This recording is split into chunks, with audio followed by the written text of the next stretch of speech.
여러분 안녕하십니까? 계속해서 뉴스데스크 제주입니다. 결혼 피로연 음식을 함께 먹은 사람들에게서 집단 식중독 증세가 발생했습니다. 보건당국이 긴급 역학조사에 들어갔습니다. 권혁태 기자가 보도합니다. 서귀포시 성산읍의 한 음식점. 영업을 임시 중단한다는 안내문이 붙었습니다. 어제 이곳에서 열린 결혼 피로연에서 음식을 먹은 사람들이 집단 식중독 증세를 보이고 있기 때문입니다.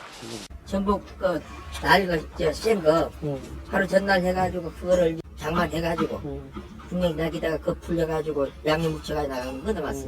개호까지 같이 해가지고. 오늘 새벽부터 복통 증상을 호소한 사람들만 80여 명.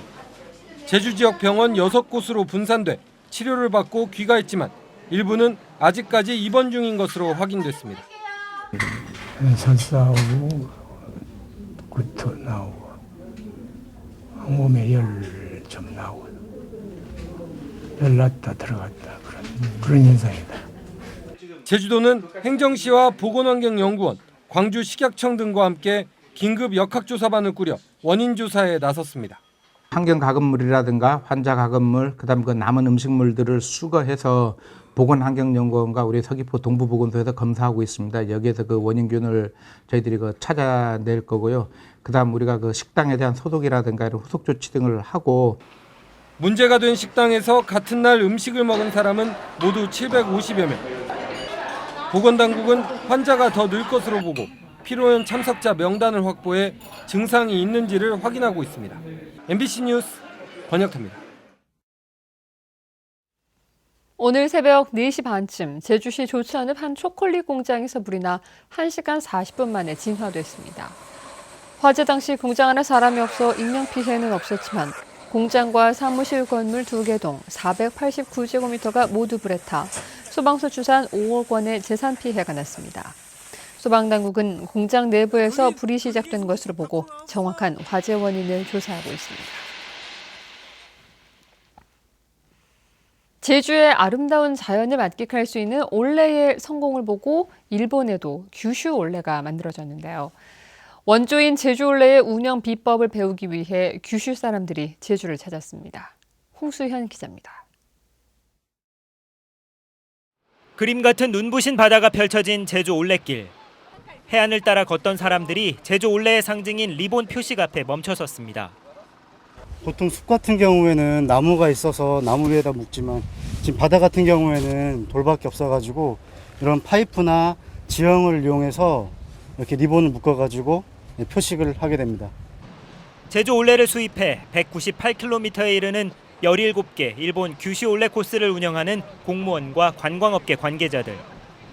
표식 정비는 물론 코스를 어떻게 관리하는지 원조 올레길에서 배우기 위해 현장을 찾은 겁니다.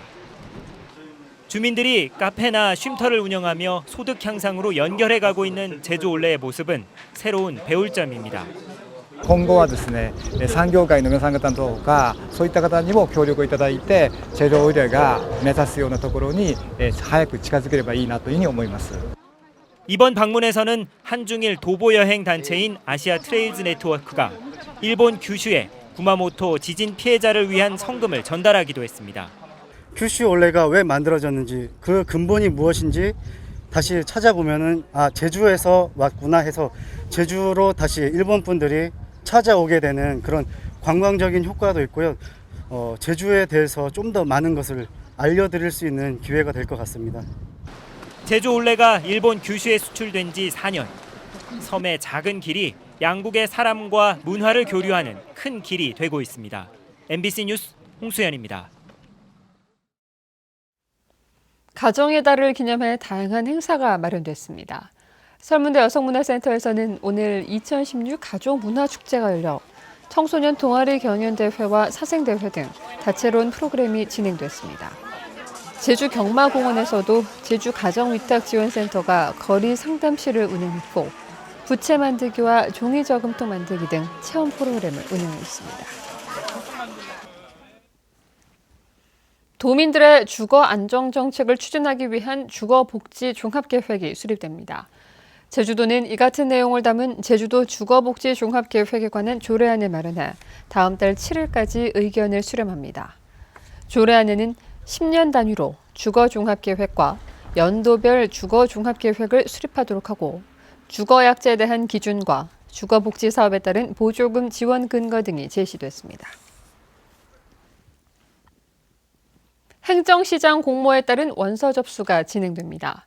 제주도는 개방형 직위로 지정된 제주시장과 서귀포시장을 전국 공모하기로 하고 내일부터 27일까지 원서를 접수합니다. 이어 선발시험위원회 심사를 통해 직위별로 2, 3인의 임용 후보자를 선정한 뒤 도지사에게 추천하면 지사가 내정자를 선정해 다음 달 도의회 인사청문을 거쳐 오는 7월 1일자로 임명할 예정입니다. 제11회 평화와 번영을 위한 제주 포럼이 오는 25일부터 27일까지 제주국제컨벤션센터에서 열립니다. 올해 제주 포럼은 아시아의 새로운 질서와 협력적 리더십을 주제로 60여 개 나라에서 5천여 명이 참석한 가운데 외교 안보와 환경, 글로벌 제주 등 5개 분야의 69개 세션으로 진행됩니다. 특히 반기문 유엔 사무총장이 개회식 기조연설에 나서고 미국 테슬라 모터스 공동 창업자인 스트라우벨과 원희룡 지사가 특별 대담을 진행할 예정입니다. 제주 지역 금융기관의 예금액 증가폭이 크게 줄었습니다. 한국은행 제주본부에 따르면 3월 말 기준 도내 금융기관 수신액은 22조 4천억 원으로 이 가운데 예금은행의 수신액 증가폭은 저축성 예금 감소세 여파로 전달보다 3분의 1 줄어든 709억 원 늘어나는 데 그쳤습니다. 뉴스데스크 제주였습니다. 시청해주신 여러분 고맙습니다.